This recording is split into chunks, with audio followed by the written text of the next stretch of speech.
Pinakamasarap sa pakiramdam ang makita ang mga anak na nagmamahalan, nagkakasundo. Kasi lagi kong sinasabi yun, Mare, magkasundo kayo, ipagtanggol niyo yung isa't isa. Kasi sa isang barkadahan, pag nakitang kayo mismo ay nag-aaway, madali kayong gibain kasi hindi kayo solid eh. So dapat ang magkapatid, kayo pa lang, solid na kayo dapat. Para ang kwentuhan ay ganito. Huwag mong gagalawin yan, pare, yung lupit na magkakapatid niyan, solid yan. Diba? Simple. Kesa naman ang kwento, naku, sila nga nag-aaway-aaway. Tsaka, ang dami kong laban na tahimik kong hinarap. Because actually, mas matagumpay ako dun. May mga kaibigan sa likod ko na umalalay sa akin.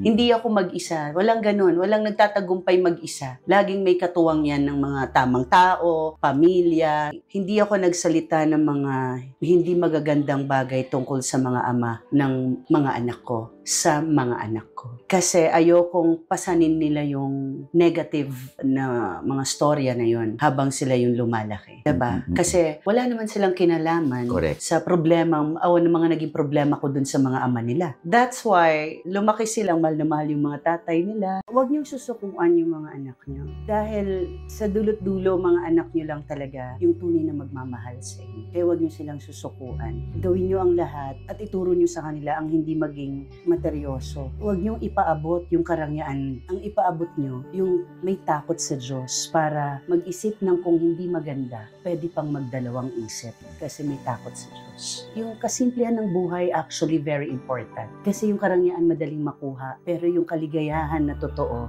may hirapan sila pag nasanay sila sa mga material na bagay. Yung core ng family values is very important. Okay yan, mangarap ka. Huwag mong puputulin yung pakpak ng anak mo kung gusto niyang lumipad. Nandiyan ka lang naman para alalayan yan. Pero kailangan mong ipaalala na bumalik sa kung saan nanggaling. Yun yung core. Hindi niya pwedeng makalimutan yun.